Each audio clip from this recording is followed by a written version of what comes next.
मातरम, वंदे मातरम, वंदे वंदे वंदे। चलो हाथी लगा लो। पूज्य संत महाराज दीपांकर जी महाराज, वक्ता श्री महाराज जी, मातृशक्ति श्रीमती संगी सिंह जी। और मैं नाजिम बेग अपने चैनल में सभी दर्शकों का स्वागत करता हूं। आप देख रहे हैं आपका अपना चैनल बिग न्यूज 7। मेरे साथ निरंतर बने दोस्तों। मैं आज आपको जहांगीराबाद की शुभकामना मैरिज होम में लेकर चल रहा हूं, जहां पर आज हिंदू सम्मेलन का कार्यक्रम का आयोजन किया गया।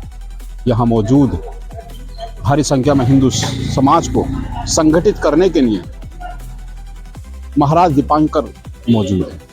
वो बता रहे हैं अपने प्रवचनों के माध्यम से कि हिंदुओं को संगठित होना चाहिए। तो चलिए मेरे साथ क्या कहना है इस पूरे कार्यक्रम को लेकर, क्या कहना है दीपांकर महाराज जी का, अब उनसे ही बात कराने की कोशिश करें। चलिए मेरे साथ। आपकी अध्यक्षता में इतना प्यारा कार्यक्रम और जादू सा लग रहा है, समाज सामने बैठा हुआ। तो बहुत बहुत शुभकामनाएं आपकी समिति को, अध्यक्ष जी को। अब मैं अपनी बात शुरू करूं।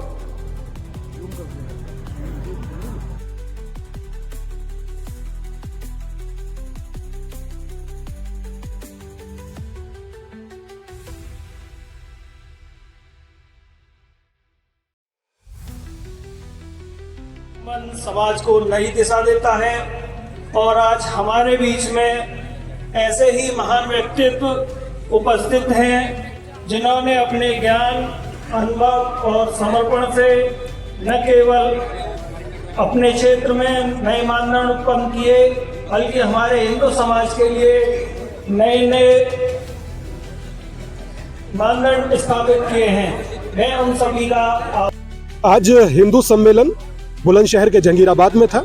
हिंदू सम्मेलन का उद्देश्य हिंदुओं को संगठित करना है, हिंदुओं को एक करना है, जातियों में बटे हुए हिंदुओं को हिंदुत्व के धागे में पिरोना है, उन्हें जोड़कर संगठित होने का भाव और भविष्य की हर चुनौती शत्रुबोध से अवगत कराना है। और मैं समझता हूं कि आज का ये कार्यक्रम अपने आप में अभूतपूर्व था, जहां हजारों की तादाद में हाथ खड़े जब होते हैं और वो गर्व से स्वयं को हिंदू कहते हैं। शायद मुझे लगता है सम्मेलन का यही एकमात्र उद्देश्य होता है कि समाज संगठित होकर घर जाए, जातियों में ना बटे। क्योंकि मुझे लगता है कि जिसको तलवार से काटा नहीं जा सकता उसे जातियों में बांट दीजिए। तो मुझे लगता है कि जातियों की दीवार को समाज स्वतः गिरा रहा है, हिंदू होने का दम भर रहा है। और मैं समझता हूं कि यही गर्व तो विवेकानंद जगाना चाहते थे, जो आज संघ जता रहा है। लगातार बांग्लादेश में हिंदुओं की धर्म हत्या की जा रही है और कहीं ना कहीं इस चीज को लेकर आ रहे हैं, हम संगठित होने की भी बात कर रहे हैं। तो किस तरीके की भूमिका निभानी चाहिए और जिस तरीके से मैं समझता हूं उसमें समाज की बड़ी भागीदारी होती है और उसी को हम लोग शत्रुबोध कहते हैं। आप सोचिए कि दीपू चंद्र दास से लेकर माणिक चक्रवर्ती तक और राणा बैरागी से लेकर अमृत मंडल तक किस तरीके से हिंदुओं का मान नरसंहार हो रहा है। हम लोग यही चाहते हैं कि हिंदू ना तो विभाजित हो और ना हिंदू बटे। हिंदू अगर बटता है तो हिंदू कट जाता है। कटना तलवार चाकू छुरी नहीं होती, अपने आहार व्यवहार संस्कार और परिवार से कटना भी कटना ही होता है। और स्वामी विवेकानंद कहा करते थे, कोई एक हिंदू का धर्म परिवर्तित होता है तो समझिए कि सामने एक नए शत्रु का उदय हो जाना। तो मैं समझता हूं कि हम लोग एक हों।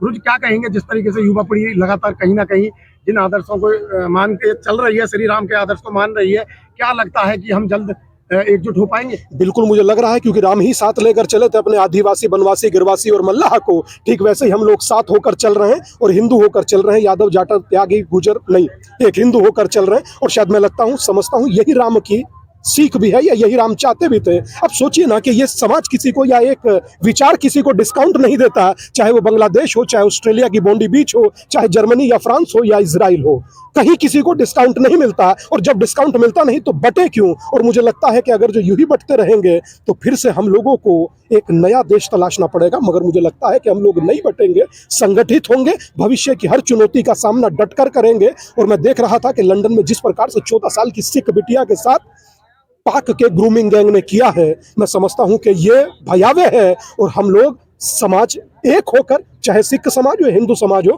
क्योंकि मैं समझता हूं कि वो हमारे समाज का अभिन्न अंग है, हम लोग इसका विरोध भी करते हैं और इसका विरोध कड़े शब्दों में जताते भी हैं, इस उम्मीद के साथ कि हम लोग एक रहेंगे और जातियों में नहीं बटेंगे। धन्यवाद। हिंदू सम्मेलन की और यात्रा की आवश्यकता क्यों पड़ गई है? इस समय के माहौल में? मुझे लगता है कि इस समय के माहौल में नहीं है। यात्रा तो 23 नवंबर 2022 को शुरू की थी। आज यात्रा को 1150 दिन हो गए। यात्रा ने 6 राज्य कवर किए और तकरीबन 20,000 किलोमीटर की ये यात्रा हो गई, जिसे मैं भिक्षा यात्रा कहता हूं। और इस भिक्षा यात्रा में दाल आटा चीनी चावल नहीं मांगा यार किसी से। कहा तो जातियों में ना बटकर एक हिंदू होने की भिक्षा दीजिए। और भारत की सबसे लंबी अवधि की यात्रा वर्तमान में आपकी भिक्षा यात्रा है। और ये यात्रा तब तक चलेगी जब तक प्रत्येक सनातनी गर्व से स्वयं को हिंदू नहीं कहता। धन्यवाद।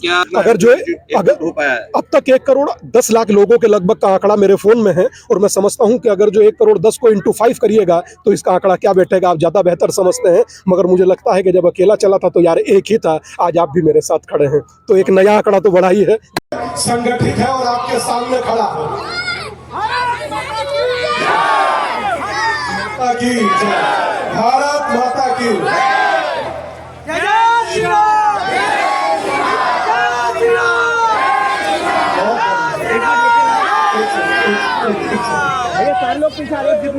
नहीं, यस डन। पंकज जी पीछे रखो।